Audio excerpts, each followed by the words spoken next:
Dear students, welcome to the biology class.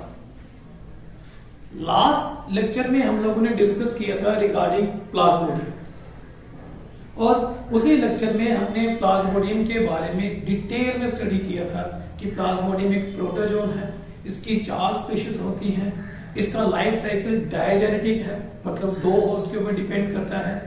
पहला host जो है वो है इसका ह्यूमन बीइंग और दूसरा होस्ट जो है वो है मॉस्किटो। तो मॉस्किटो होस्ट भी है और उसका वेक्टर भी है। क्योंकि ये 4 स्पीशीज हैं तो हमने सिर्फ एक ही स्पीशीज के बारे में डिस्कस किया, because most of the life cycle सबका सेम है विद माइनर डिफरेंसेस।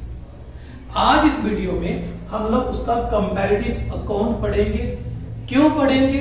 बेसिकली उसका रीजन ये है कि नीट पॉइंट ऑफ व्यू से सम टाइम इसके कुछ एस्पेक्ट उठाए जाते हैं कि कौन सा मलेरिया कौन सा प्लाज्मोडियम की स्पीशीज काज करती है, और उसके छोटे छोटे एस्पेक्ट को उठा के वो कंपैरेटिव अकाउंट के पेपर में डाल देते हैं। तो अगर हमें इनका कंपैरेटिव अकाउंट आता है तो हम आराम से उस टॉपिक को डील कर सकते हैं in the examination point of view से। तो चलिए शुरू करते हैं आज कंपैरेटिव अकाउंट को। आज हम कंपैरेटिव अकाउंट जो करने जा रहे हैं वो 4 वो वाली स्पीशीज है जो ह्यूमन बीइंग को इफेक्ट करती है, that is plasmodium vivax, plasmodium ovale, malaria and falciparum. सबसे पहले आता है डिस्ट्रीब्यूशन। जो प्लाज्मोडियम बाइवेक्स है ये वाइडली डिस्ट्रीब्यूटेड है ट्रॉपिकल और टेम्परेट रीजन में, लेकिन जो प्लाज्मोडियम ओवेल है ये लीस्ट कॉमन है ट्रॉपिकल कंट्रीज में। तो ये वाइडली है वो लीस्ट का मतलब कम।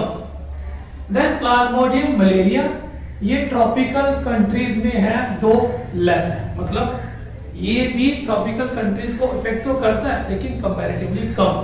Then plasmodium falciparum very common in tropical countries, तो ये ट्रॉपिकल कंट्रीज में आम है, काफी ज्यादा ये फैला हुआ। इंक्यूबेशन पीरियड कौन सा पीरियड होता है? मैंने पहले ही बोला कि जब कोई पैरासाइट बॉडी में एंटर कर जाता है और एंटर करते ही उसके सिम्टम नहीं दिखते, उसके सिम्टम जो है हमें थोड़े दिनों के बाद दिखते हैं। वो जो टाइम लैप्स है कि जब वो बॉडी के अंदर आया और उसका फर्स्ट सिम्टम अपीयर हुआ, उस टाइम लैप्स को हम लोग बोलते हैं इंक्यूबेशन पीरियड। तो कहता है कि इंक्यूबेशन पीरियड जो बाइवेक्स है इसमें 8 से 10 दिन का होता है, ओवेल 14 दिन का है, मलेरिया में 28 से 35 डेज है और फैलसीपेरम में 10 डेज है, मतलब सबसे ज्यादा मलेरिया में। तो लेट्स से मलेरिया में क्या है, आज स्पोरोजाइट बॉडी के अंदर एंटर हुआ है तो 28 to 35 डेज के बाद उसका सिम्टम पहली बार दिखेगा। ये जो बीच का गैप है इसे हम इंक्यूबेशन पीरियड कहते हैं।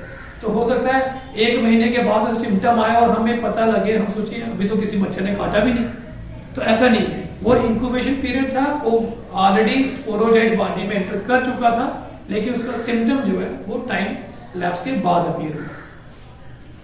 टाइप्स ऑफ मलेरिया ये हमने पहले भी डिस्कस किया था, फिर से बताएंगे कि जो बाइवेक्स है ये काज करता है benign territory malaria, oval mild territory malaria या उसे ओवेलिस मलेरिया भी कहते हैं, जो कि यहां लिखा नहीं है। देन प्लाज्मोडियम मलेरिया ये क्वारंटाइन मलेरिया काज करता है, और पेरिनिशियस मलेरिया होता है जब ब्लैक वाटर फीवर और मैलिग्नेंट मलेरिया होता है ड्यू टू पी फैलसीपेरम, मतलब प्लाज्मोडियम फैलसीपेरम। और मैंने ये लास्ट टाइम भी बोला था कि इसका नीट में क्वेश्चन आया हुआ था। ठीक, तो आल्दो हमारे सिलेबस के मुताबिक हमने इसे पढ़ा नहीं, लेकिन नीट में आया हुआ था, दैट इज बाय कंपैरेटिव पढ़ना जरूरी है। देन अर्ली ट्रोफोजाइट स्टेज वो वाली होती है जो फीडिंग स्टेज होती है, जो कि आरबीसी में इनिशियल स्टेज आती है। तो माइक्रोक्रिप्टोमीरोजाइट्स जब आरबीसी के ऊपर अटैक करता है तो वो उसे खाना शुरू कर देता है साइटोप्लाज्म को, क्योंकि उसकी फीडिंग स्टेज है। तो फीडिंग स्टेज को हम बोलते हैं ट्रोफोजाइट स्टेज। तो ट्रोफोजाइट स्टेज की भी डिवीजन है, अर्ली ट्रोफोजाइट एंड लेट ट्रोफोजाइट। तो ये आता है कि अर्ली ट्रोफोजाइट में क्या है, relatively large, usually 1 or 2 chromatic dots, large size होता है, 1 या 2 क्रोमैटिक डॉट होंगे, ये कहता है कि कॉम्पैक्ट होता है, क्रोमेटिक डॉट 1 होगा। देन मलेरिया के ये फिर से कॉम्पैक्ट है और 1 क्रोमेटिक डॉट होगा। और फैल्सीफेरम में भी क्या है, स्मॉल है, 1 और मोर क्रोमेटिक डॉट। तो इसमें अगर देखा जाए तो सिर्फ बायोवेक्स ही है जो बाकियों से अलग है कि लार्ज साइज है और 1 या 2 क्रोमेटिक डॉट्स है। देन लार्ज ट्रोफोजाइट, जो ट्रोफोजाइट मैच्योर हो जाता है तो ये लार्ज इन साइज है, मार्कली अमीबाइड शेप को एक्वायर कर लेता है, प्रोमिनेंट वैक्यूल अपीयर हो जाता है, फाइन रोटेट। ये स्मॉल साइज है, इसमें अमीबाइड स्टेज नहीं होती। ठीक है, तो ये देखिए amoeboid vacuole, amoeboid stage absent है यहाँ पे, जो कि काफी इंपॉर्टेंट है। ये कहता है कि स्मॉलर देन बायोवेक्स है, कॉम्पैक्ट है और इसमें बैंड शेप पिगमेंट्स होते हैं। ये मीडियम साइज है और रेयरली अमीबाइड वैक्यूल इन कॉस्पेशियस। लेकिन अगर मैं इसकी बात करूं तो लार्ज ट्रोफोजाइट की सबसे इंपॉर्टेंट जो चीज निकल के आती है वो है ओवेल के लिए कि no amoeboid vacuole. Then mature शाइजन, शाइजन क्या है, जो लीवर में बनता है, जो आरबीसी में बनते हैं, जहां पे एसेक्सुअल डिवीजन होती है और बड़े सारे मीरोजाइट्स और क्रिप्टोमीरोजाइट्स या मेटाक्रिप्टोजाइट्स अपीयर होते हैं, जो हमने ऑलरेडी डिस्कस किया है। तो कहता है कि मेच्योर जो शाइजन है, in case of बायोवेक्स शाइजन and merozoites जो होंगे वो लार्ज पिगमेंट कोलेसेंट 12 से 24 होंगे। इसमें लार्जर देन मलेरिया है लेकिन 6 to 12 होंगे। स्मॉलर होगा बट लार्ज मीरोजाइट 6 to 12 होगा। और इस केस में स्मॉलर मीरोजाइट सिंगल पिगमेंट मास 8 से 26 होगा। Then माइक्रोगैमेटोसाइट्स and मैक्रोगैमेटोसाइट्स। माइक्रोगैमेटोसाइट्स का मतलब मेल गैमेट्स एंड मैक्रोगैमेटोसाइट्स का मतलब फीमेल गैमेट्स। जो माइक्रोगैमेटोसाइट्स है ये सफेरिकल है, 8 से 10 micron, white compact, no vacuole. ये स्मॉलर होगा बट नेवर अबंडेंट, ये भी स्मॉलर होगा, लेस न्यूमेरियस। ये crescent usually sausage shape, pigment scattered, large grain. तो अगर ध्यान से देखा जाए तो मुझे लगता नहीं नीड पॉइंट ऑफ व्यू से इतना इंपॉर्टेंट है, क्योंकि माइनर आर डिफरेंसेस में। मैक्रोगैमेटोसाइट्स की बात की जाए, मैक्रोगैमेटोसाइट्स का मतलब फीमेल गैमेट्स की बात की जाए, स्फेरिकल है, कॉम्पैक्ट है, लार्जर देन माइक्रोगैमेटोसाइट। वो तो ऑब्वियसली बात है कि उसका नाम ही माइक्रो है तो उससे ये लार्जर है। ये कहता है कि लेकिन ये कंपैरेटिवली स्मॉलर है, अबंडेंट नहीं होगा, बाकी स्मॉलर है, लेस होगा। ये फिर से crescent, often longer and more cylinder. अगर आप दोनों को कंपेयर करके देखो तो एक यूनिक कैरेक्टरिस्टिक फीचर निकलता है, वो है प्लाज्मोडियम फैल्सीफेरम में कि चाहे मेल गैमेट हो चाहे फीमेल गैमेट हो, मतलब मेगा या मैक्रो गैमेटोसाइट्स हो चाहे माइक्रो गैमेटोसाइट्स हो, दोनों में ये क्रीसेंट शेप है। बाकी में ऐसा कुछ भी स्पेशल जो है वो नहीं रिप्रेजेंट किया हुआ है।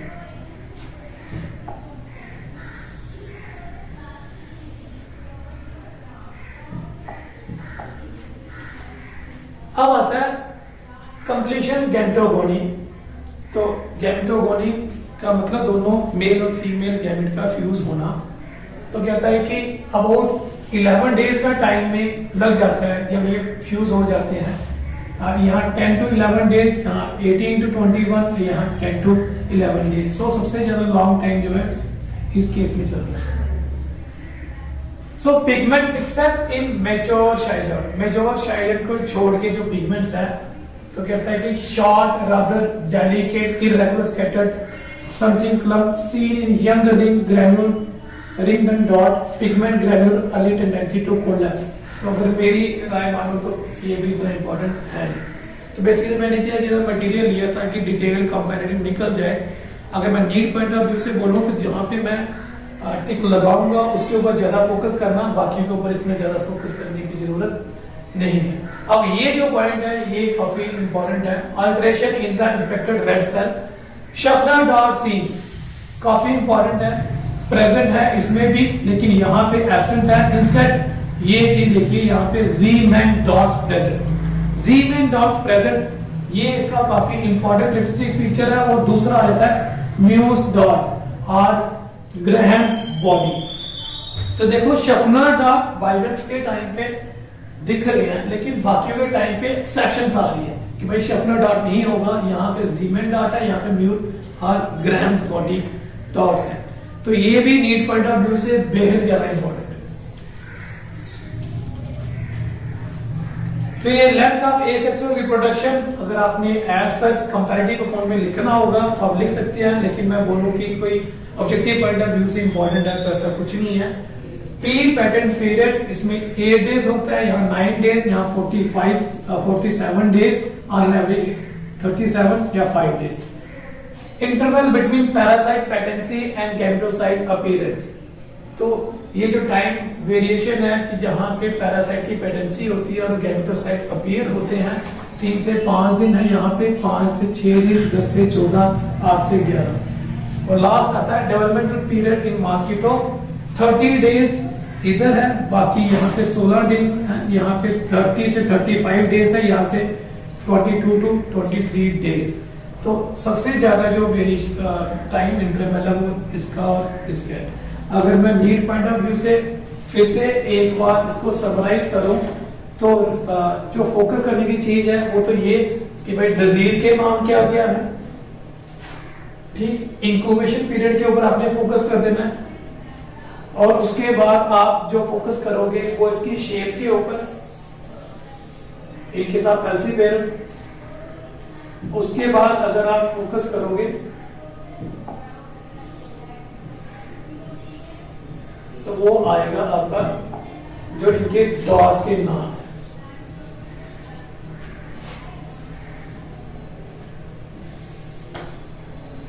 तो ये 3-4 जो इंपॉर्टेंट डिफरेंस है इसके ऊपर फोकस करके जाना, यही काफी ज्यादा इंपॉर्टेंट है।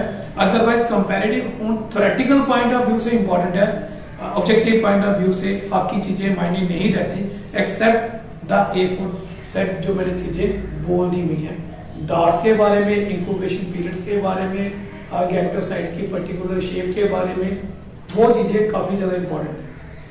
तो विद दिस हमारा जो टॉपिक है मलेरिया दैट इज प्लाज्मोडियम, उसकी डिफरेंट स्पीशीज, उसका कंपैरेटिव अकाउंट वो आज कंप्लीट हो चुके हैं।